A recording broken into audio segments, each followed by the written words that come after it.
A sabedoria de Nagasena. O rei Milinda aproveitava todas as oportunidades para conhecer monges e líderes religiosos eminentes e provocá-los para um debate. Mas, ao que parece, durante longo tempo não conseguiu encontrar ninguém a quem pudesse considerar adversário à altura. Conta-se que ele soltou um profundo suspiro e disse, abre aspas, toda a Índia é uma casca vazia e parece-se muito com palha. Não há ninguém, eremita ou brahmane, capaz de discutir comigo e resolver minhas dúvidas. Fecha aspas. Esse estado de coisas evidentemente constituía um embaraço para brahmanes, budistas e membros de outros grupos religiosos da época. Na parte introdutória do As Perguntas do Rei Milinda, somos informados de que, em vista disso, a ordem budista começou a procurar ativamente um monge que fosse capaz de portar-se à altura do rei, num debate. É nesse ponto que Nagasena entra em cena. Conta a lenda que, tendo nascido no mesmo dia que um elefante muito grande, recebeu o nome de Nagasena. Segundo Naga, a palavra que designa o elefante, animal muito respeitado na Índia. O nome Nagasena, ao que parece, tensionava simbolizar o fato de que, da mesma forma que Milinda era o chefe de Estado, Nagasena era o rei no mundo do pensamento.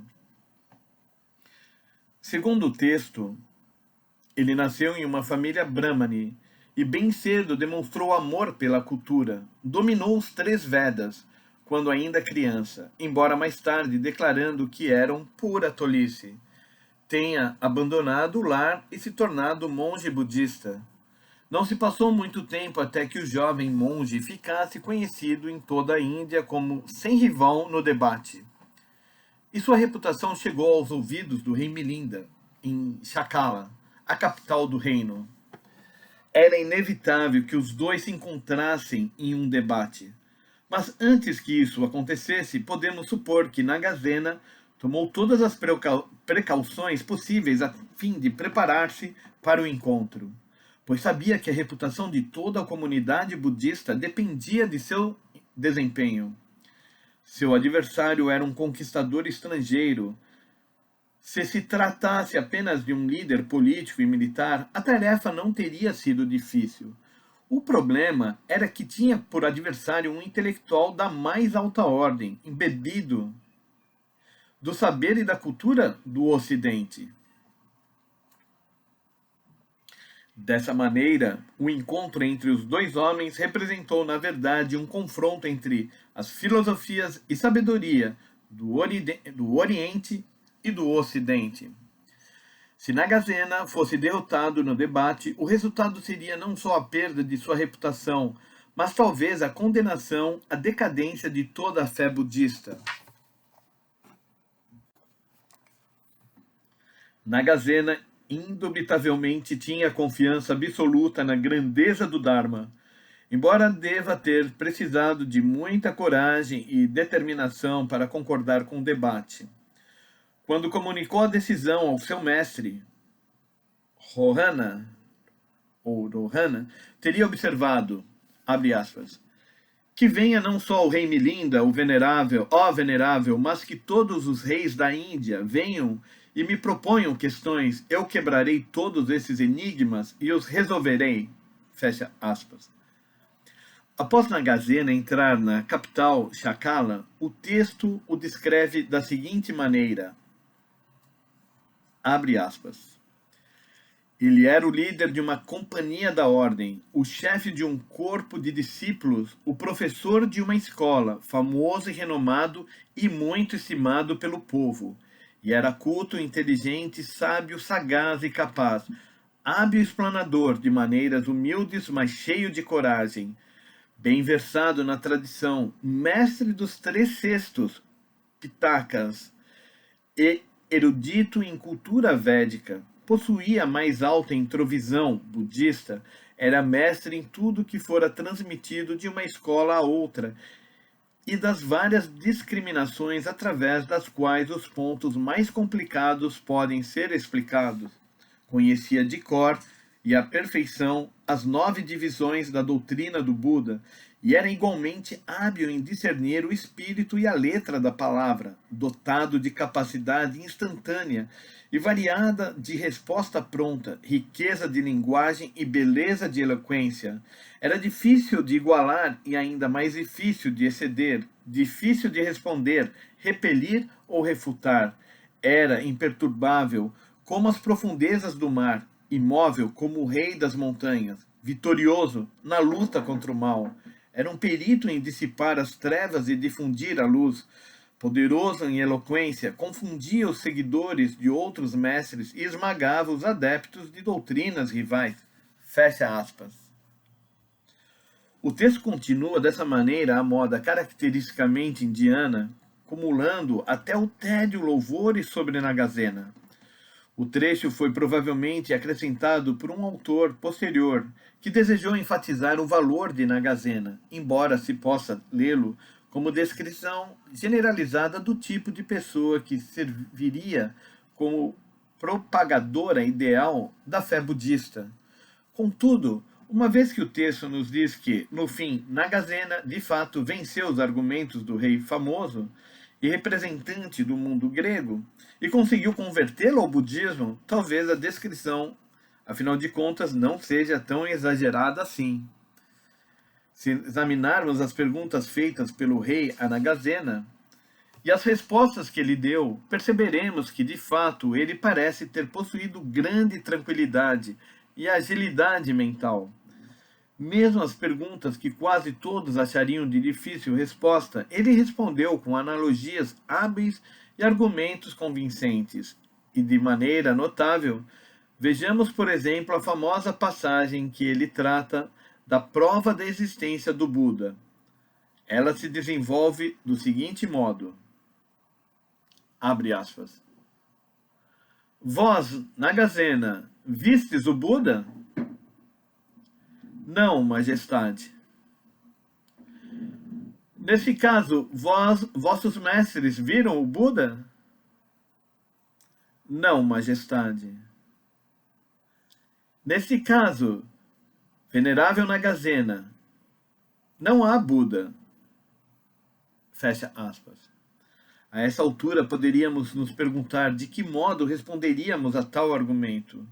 Nosso adversário é um grego e um positivista que quer prova baseada em evidência empírica. Que evidência poderíamos oferecer da história budista que daria prova positiva da existência de Shakyamuni? Nagasena, porém, utiliza caminho diferente. Abre aspas. Mas, grande rei, vistes o rio Urra nas montanhas do Himalaia? Não, não vi. Ou vosso pai o viu? Também não. Neste caso, majestade, não existe tal rio? Existe, embora nem eu, nem o meu pai o tenhamos visto. Este rio, apesar disso, está lá. De igual maneira, grande rei, embora nem eu, nem meus mestres tenhamos visto o abençoado, apesar disso, houve essa pessoa. Muito bem, Nagasena. Fecha aspas. Dessa maneira, Nagasena convenceu o rei Milinda da existência de Shakyamuni. O diálogo lembra o tipo de conversas que encontramos em textos zen, ou sugere um mero jogo de palavras. Ainda assim, dependendo da maneira como se o analisa, pode ser também interpretado como crítica profundamente sugestiva e irônica de todo o conceito ocidental de existência.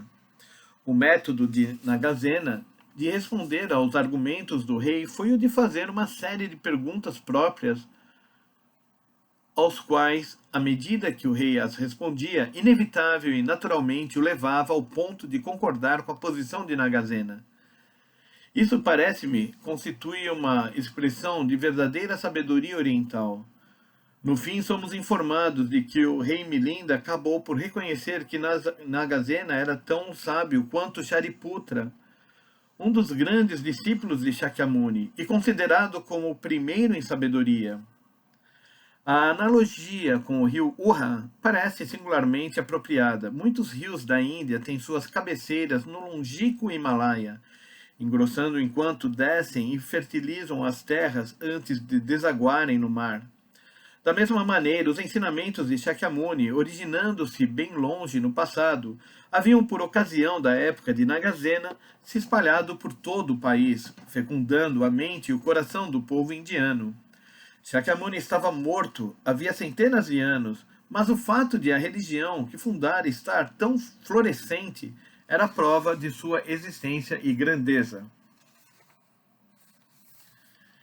Em tempos modernos, ocasionalmente eruditos ocidentais duvidam que Shakyamuni jamais tenha existido. E não é de surpreender que homens de épocas mais antigas, como o rei Milinda, tenham alimentado dúvidas semelhantes. O rei, porém, baseava seu argumento na premissa de que existe realmente apenas aquilo que o homem pode ver com seus próprios olhos e tocar com as mãos. Uma suposição que, embora às vezes possa ser eficaz como instrumento para determinar a confiabilidade das opiniões de outras pessoas, é certamente defeituosa em si. Há muitas ocasiões que, embora não possamos vê-las ou tocá-las, de fato existem, e é inteiramente correto que acreditemos em sua existência. Nagasena, mostrando a estreiteza da epistemologia do rei, demoliu-a. Como tantas vezes foi observado, há certos tipos de raciocínio que ocorrem naturalmente aos povos orientais, mas que os ocidentais acham difícil compreender. É de alta importância que esses dois filósofos do Oriente e do Ocidente, o monge Nagasena e o monarca Milinda, tenham com franqueza e mente aberta participado desse debate. E é fácil compreender por que historiadores do Oriente e do Ocidente atribuem tanta importância às perguntas do rei Milinda. O trabalho é particularmente valioso porque revela as doutrinas do budismo que mais interessavam os gregos e às vezes mais os confundiam, e mostra como crentes budistas as explicavam a pessoas não familiarizadas com o assunto. No trecho que se segue, por exemplo, o rei interroga Nagasena sobre os conceitos do karma e a falta de uma alma permanente. Abre aspas. O rei disse: nomeie forma é o que renasce.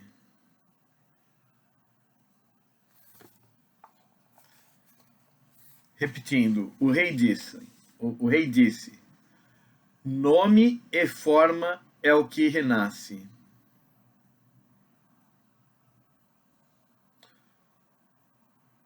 O que é Nagasena que renasce? O que? Esse mesmo nome e forma é que renasce? Não, mas por esse nome e forma, atos são praticados, bons ou maus, e por esses atos, esse karma, outro nome e forma, renasce.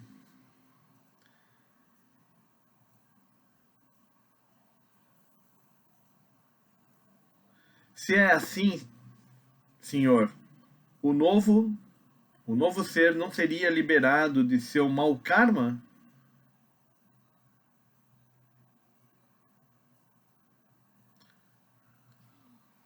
Então, repetindo, o rei disse, nome e forma é o que renasce. O que é Nagasena que renasce? O que? Esse mesmo nome e forma é que renasce? Não, mas por esse nome e forma, atos são praticados bons ou maus, e por esses atos, esse karma, outro nome e forma renasce. Se assim é, Senhor, o novo ser não seria liberado de seu mau karma?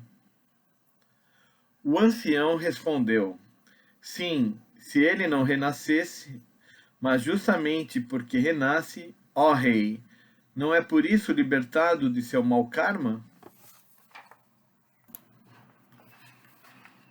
Repetindo, o rei disse: nome e forma é o que renasce.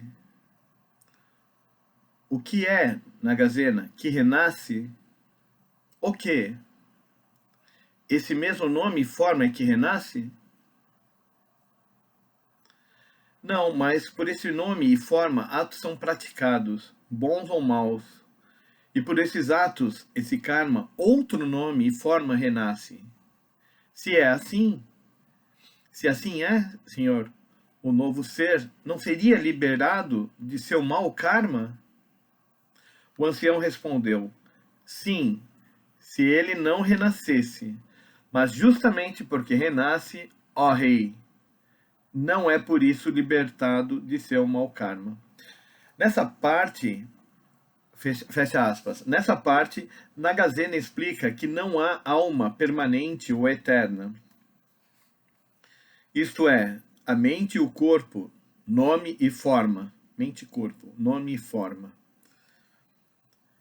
Que constituem a pessoa em uma existência são diferentes da mente e do corpo que a pessoa tem quando renasce em outra existência.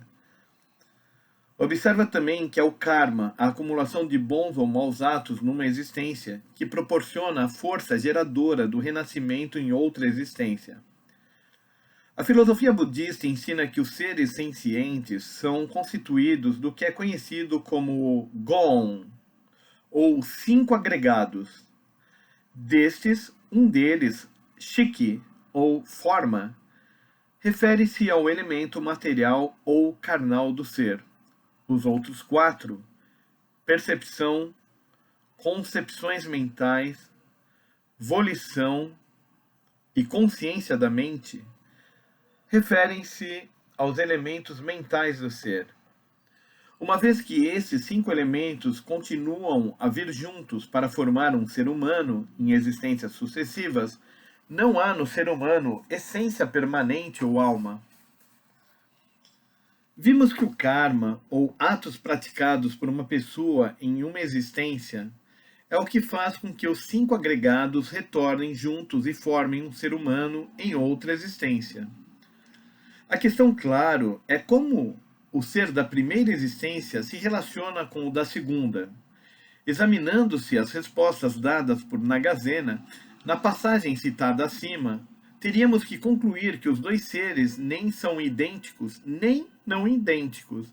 Conforme tem sido observado frequentemente, o pensamento indiano usa, não raro, tais conceitos, que são constituídos de termos aparentemente opostos e contraditórios.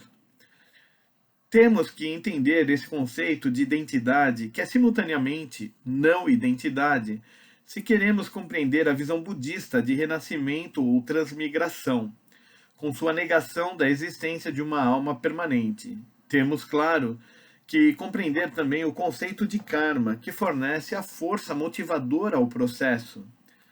Se devidamente compreendidas, essas doutrinas budistas de transmigração fazem excelente sentido, mesmo nos dias atuais. Em contraste, a doutrina de que há uma alma ou essência eterna que continua a existir enquanto passa pelo processo de transmigração parece-nos rígida demais e achamos que encerra certo número de contradições. Nagasena prossegue dando ao rei engenhosos exemplos a fim de mostrar-lhe claramente como um ser de uma existência passada relaciona-se com o de uma existência posterior através da força do karma.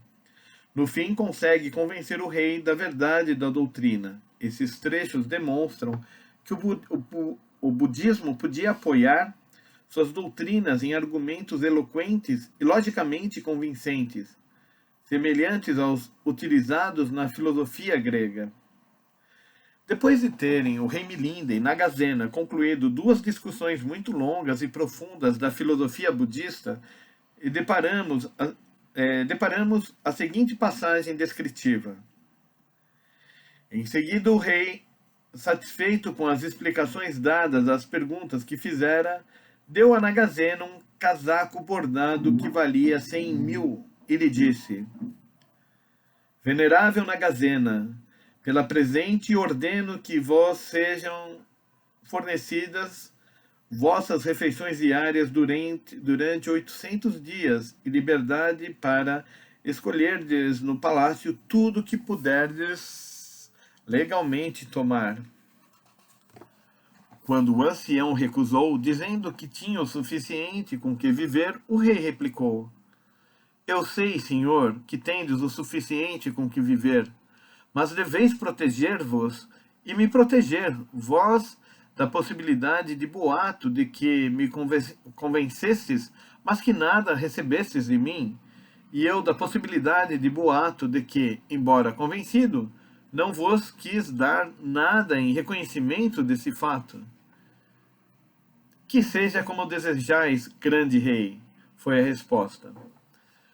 Depois de se despedirem e de ter Nagazena voltado ao seu eremitério, os dois passaram em revista os debates e ficaram satisfeitos com os resultados. Ambos chegaram à conclusão de que o rei fizera boas perguntas e que o sábio as respondera corretamente.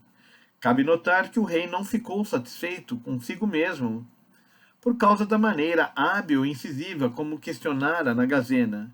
Nem este se congratulou pela perspicácia e eloquência com que responder às perguntas mais difíceis. O motivo da satisfação dos dois foi terem podido afastar sentimentos e preconceitos pessoais e se empenhado numa busca séria da verdade. Essa historieta diz muito sobre o significado da sinceridade humana e a natureza do diálogo autêntico.